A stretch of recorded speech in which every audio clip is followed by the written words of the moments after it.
YouTube के channel में हम सभी व्यक्तियों का तहे दिल से स्वागत करते हैं जो भी हमारे चैनल के माध्यम से जुड़े हुए हैं। तो शिक्षा जगत से संबंधित किसी भी खबर को पाने के लिए आप हमारे चैनल को सब्सक्राइब कर सकते हैं। ऐसे में देखिए, कार्यालय जिला शिक्षा पदाधिकारी मधुबनी के द्वारा एक ऑफिशियल लेटर जारी किया गया है। उस लेटर में कुछ महत्वपूर्ण बातें भी रखी गई हैं। देखिए, लिखा है प्रेषक नसीद अहमद, जिला शिक्षा पदाधिकारी मधुबनी, सेवा में सभी कार्यालय पदाधिकारी नगर परिषद मधुबनी, नगर पंचायत घोघरडीहा, झंझारपुर एवं जयनगर, सभी प्रखंड विकास पदाधिकारी, सह मुख्य कार्यपालक पदाधिकारी, प्रखंड नियोजन इकाई, सभी सचिव पंचायत नियोजन इकाई जिला मधुबनी, सभी प्रखंड जिला पदाधिकारी जिला मधुबनी। और इस तरीका दिनांक डाला गया है यहाँ पे 5 तारीख के डेट में लेटर जारी किया गया था। तो देखिए, नियोजन इकाई द्वारा अंतिम मेधा सूची को जिले के NIC की वेबसाइट पर अपलोड करने के संबंध में लेटर जारी किया गया है। क्या कुछ बातें हैं वो देखेंगे हम जरूर से विस्तार से। इसमें इस कार्यालय के पत्रांक 3501 दिनांक 19/11/2020 एवं पत्रांक 3503 दिनांक 19/11/2020। महाशय, उपयुक्त प्रासंगिक पत्र का निर्देश करें। आपको इस संदर्भ में विभागीय आदेश पत्रांक दिनांक 13/11/2020 एवं पत्रांक देखिए लिखा है 13/11/2020 की प्रति संलग्न कर पत्र में दिए गए निर्धारित तिथि तक अंतिम मेधा सूची के प्रकाशन की तिथि से अवगत कराते हुए विभागीय आदेश के अनुपालन हेतु पत्र दिए गए हैं। पुनः इस संबंध में अंतिम रूप से आपको सुझाव देते हुए निर्देश दिए जाते हैं कि कृपया कर वर्ग 1 से 5 एवं 6 से 8 के शिक्षक अभ्यर्थी की अंतिम मेधा सूची समय सीमा के अंदर NIC की वेबसाइट पर अपलोड करना सुनिश्चित करें। संबंधित प्रखंड शिक्षा पदाधिकारी को यह निर्देश दिए जाते हैं कि जिस भी नियोजन इकाई में जहां रिक्ति के अनुरूप नियोजन की प्रक्रिया की जानी है, उन नियोजन इकाइयों के साथ अविलंब समन्वय एवं संपर्क स्थापित कर मेधा सूची का प्रकाशन, आपत्तियों का निराकरण तथा अंतिम रूप से मेधा सूची का प्रकाशन के लिए अपेक्षित पहल किया जाए।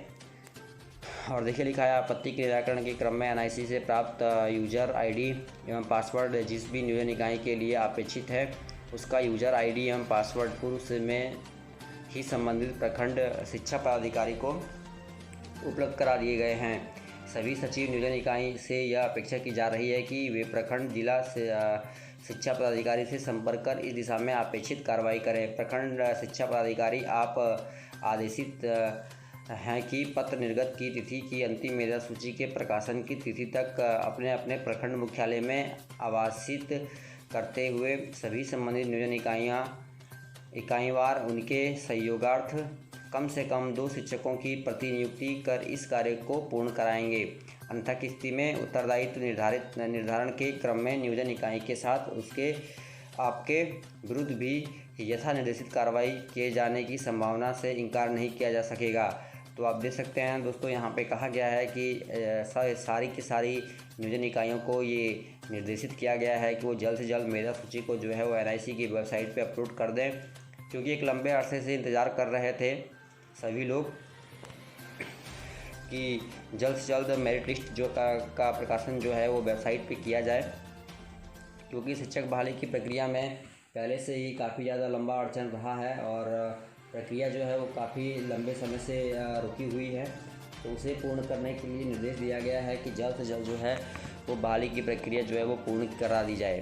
तो देख सकते हैं, कार्यालय जिला शिक्षा पदाधिकारी मधुबनी के द्वारा लेटर जारी किया गया है और कहा गया है कि जल्द से जल्द जो है मेरिट लिस्ट को NIC की वेबसाइट पे अपलोड कर दिया जाए। तो शिक्षा विभाग का ये काफ़ी महत्वपूर्ण लेटर है और लंबे समय से इंतज़ार कर रहे थे इस लेटर का, जो कि जारी किया गया है। आगे देखिए लिखा है, सेकेंडरी और हायर सेकेंडरी स्कूलों में लगभग 34,000 शिक्षकों के पद हैं खाली। देखिए, यहाँ पे साफ तौर पे लिखा गया है, पटना हाई कोर्ट ने पहले भी इस बात को लेकर फटकार लगाई थी और कहा है सेकेंडरी और हायर सेकेंडरी स्कूलों में लगभग 34,000 जो है वो शिक्षकों के पद जो हैं वो खाली नज़र आ रहे हैं। अब देखिए लिखा है यहाँ पे, शिक्षकों के खाली पदों को का रिपोर्ट 8 जनवरी तक दें। और ये भी दबाव डाला गया है कि हाई कोर्ट से ये खबर आई है कि भाई शिक्षकों के खाली पदों का जो ब्यौरा है वो विभाग जो है वो 8 जनवरी तक दे दे। 8 जनवरी तक का समय दिया गया है, ठीक है। पटना हाई कोर्ट ने राज्य के सेकेंडरी और हायर सेकेंडरी स्कूलों में बड़े पैमाने पर शिक्षकों के रिक्त पड़े पदों को अब तक नहीं भरे जाने को काफ़ी गंभीरता से लेते हुए राज्य सरकार और बिहार विद्यालय परीक्षा समिति से 8 जनवरी 2021 तक जवाब मांगा है। जस्टिस A अमानुल्लाह की एकल पीठ ने याचिकाकर्ता देवेंद्र पासवान व अन्य की याचिकाओं पर सुनवाई करते हुए यह निर्देश दिया है। तो आप देख सकते हैं भाई कि निर्देशित किया गया है कि शिक्षकों के खाली पदों का रिपोर्ट जो है वो 8 जनवरी तक दिया जाए। सेकेंडरी और हायर सेकेंडरी स्कूलों में लगभग 34,000 शिक्षकों के जो पद हैं अभी भी खाली हैं। तो आप देख सकते हैं, और मेरिट लिस्ट पे दबाव बना दिया गया है कि जो उनका मेरिट लिस्ट है वो कहा गया है कि भाई आप NIC की वेबसाइट पे अपलोड कीजिए। जैसा कि सभी को ज्ञात है कि छठे चरण के शिक्षक नियोजन की प्रक्रिया जो है अभी भी कहीं ना कहीं रुकी हुई है, क्योंकि दिव्यांग अभ्यर्थियों ने पटना हाई कोर्ट में जाके इसके खिलाफ केस फाइल किया था, जिससे कि ये प्रक्रिया रोक दी गई थी। और अब आप देख सकते हैं यहाँ पे कि लिखा है, हाई कोर्ट से खबर आई है कि हाई कोर्ट ने कहा है कि सेकेंडरी और हायर सेकेंडरी स्कूलों में बड़े पैमानों में शिक्षकों के जो पद हैं वो खाली हैं। तो हाई कोर्ट से खबर आई, तो ये मैं आपको पहले भी बता चुका था कि भाई 34,000 शिक्षकों के पद जो हैं वो कहीं ना कहीं खाली हैं, और सरकार जो है इस पदों को भरने की कवायद जो है जल्द से जल्द अब तेज करने वाली है, क्योंकि कोर्ट ने आदेश दिया है कि उनको एक ब्यौरा प्रोवाइड किया जाए कि कितने पद जो हैं वो शिक्षकों के खाली हैं। तो ऐसे में विभाग कहीं ना कहीं घिरता हुआ जरूर नज़र आ रहा है। और बात करें STT रिजल्ट की, तो रिज़ल्ट भी बहुत जल्दी जारी होगा। क्योंकि जैसा कि मैंने आपको ऑडियो क्लिप के माध्यम से प्रीवियस वीडियो में सुनाया भी था कि जो परीक्षा नियंत्रक है उसने साफ तौर पे ये बात कही थी कि जो रिज़ल्ट है वो बन के तैयार है, और जल्द से जल्द जो रिज़ल्ट है उसका प्रकाशन जो है कर दिया जाएगा। तो बड़ी अपडेट है दोस्तों, और इंतज़ार तो यही था कि भाई आपका रिज़ल्ट जल्दी आए, ठीक है।